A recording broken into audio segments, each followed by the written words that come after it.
In the Navy, people used to say, hardest job, Navy spouse, hardest job in the Navy. So thanks for what you do. Second, after 9/11, our whole security changed. Before, we used to say, we want our wars over there. We like away games. After 9/11, we had, unfortunately, a home game where terrorism from over there could affect us here at home with catastrophic results as we saw at 9/11. I was stationed at the Pentagon when 9/11 happened.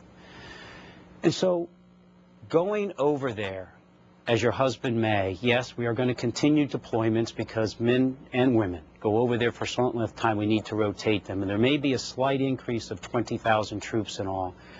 They are doing what they signed up to do, and thank goodness there are those who say, here am I, send me, to go over and defend America. The decision being made by our Commander-in-Chief this week is, do we have the right strategy?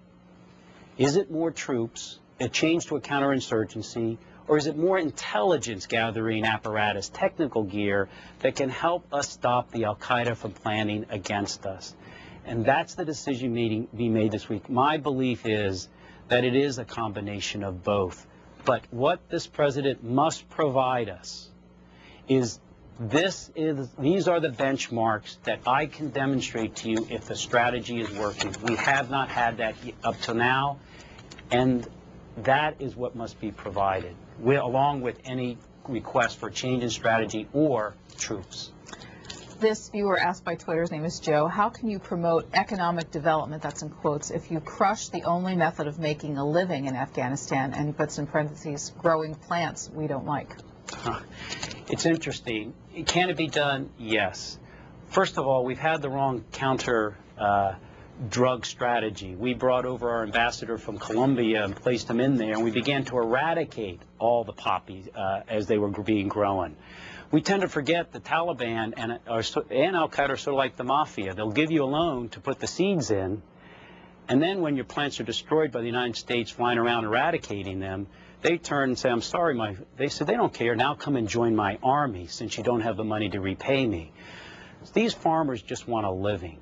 There are other means to do so. They can be by a program that we approved $375 million for of microloans that they then are often only $10,000 equivalent, that they can start their own gardens and all. These people, the difference between here and places in Iraq, want stability.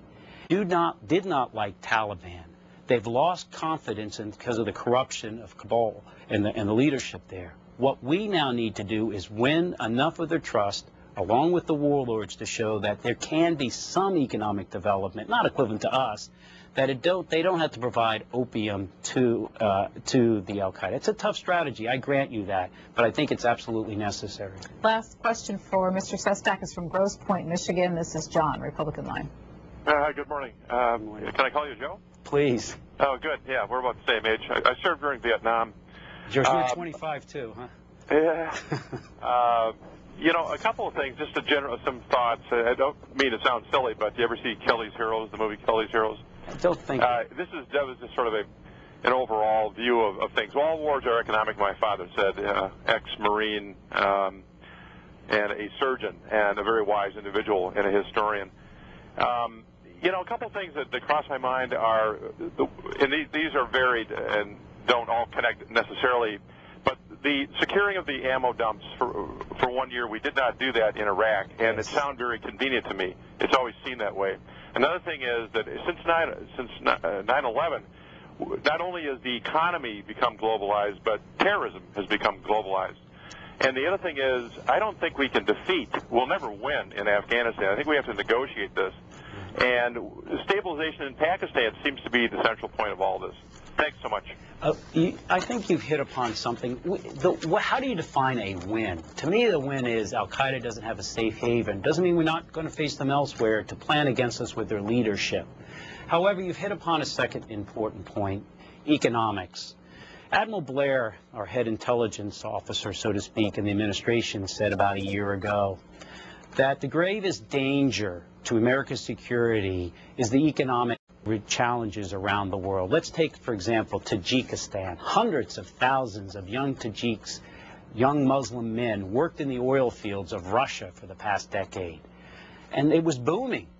Russia's laid them all off because of this great globalized recession. They've come home, no money. They can't get married because they don't have money. And so they are attracted to a Tajik warlord who might be associated with the Taliban, who gives them a living wage. Of the 20,000 Taliban that are there, approximately 70% are there for a wage, is assessed, not because they are truly fervent believers in the ideology. So some negotiation on some means, minimum as it is, almost de minimis, of some economic livelihood is probably what we have to work out. This is a different type of conflict than it would have been if we had stayed on course in 2001, 2, and 3 and completed the job of finishing al-Qaeda, leaving behind some society that basically had a large step forward. We got to give it some step forward, so there's the little probability, but some probability al-Qaeda might come back. That's about the best we can do, given what happened the last 8 years of taking our attention off this mission. As the nation waits for the president to announce his decision